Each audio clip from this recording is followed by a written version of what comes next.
Қайырлы күн баршаңызға. Сіздермен баламның туған күніне жасаған уи-пи тортының жасалу жолымен бөліскім келіп отыр.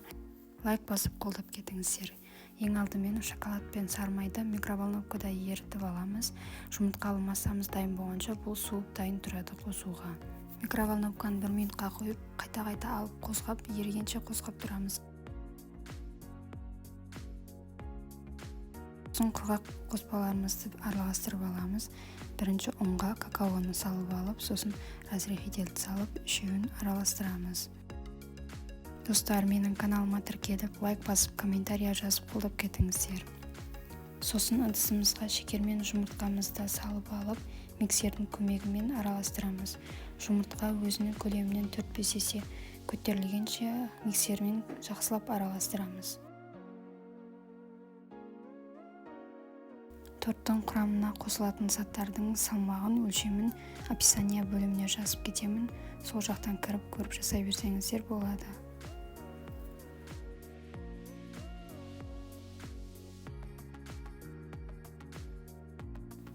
Енді жаңағы микроволновкада ерітіп алған шоколадымыз бен сары майымызды қосып араластырамыз.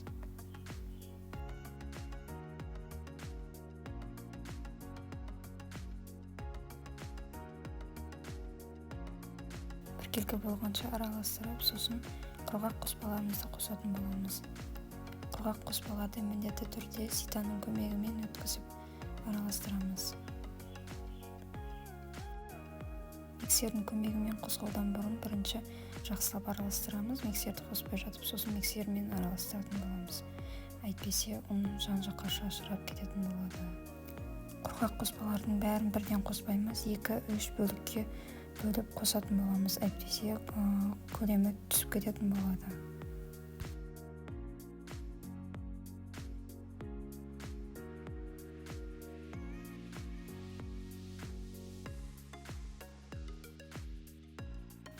Ыдыстың жан-жағындағы миксермен қозғай алмаған жерлерімізді қасықпен түсіріп, бәрін жақсылап біркелкі араластырып алатын боламыз.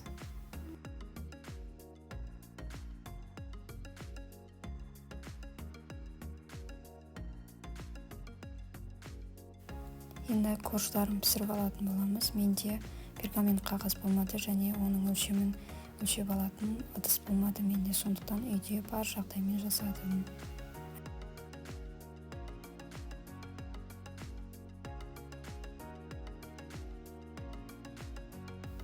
Қасықтың көмегімен домалақ қып жайып аламыз, бір тегіс қылып.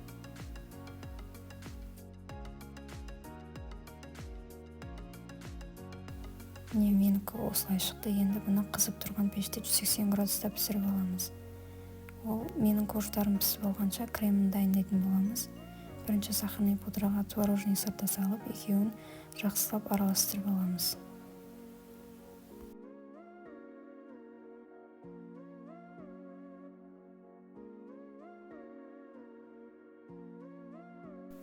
Екеуін араластырып болған соң сливке қосатын боламыз. Сливкиді бірінші жақсылап қосқап аламыз, әйтпесе түбінде отырып қалған болады. Жақсылап қосқап араластырып, сосын қосамыз.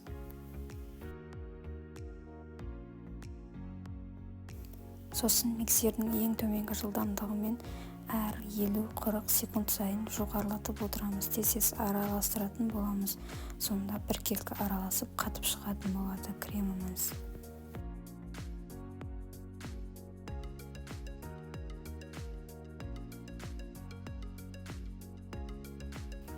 Пісіп шыққан корждарымызға шариктер шығаратын боламыз.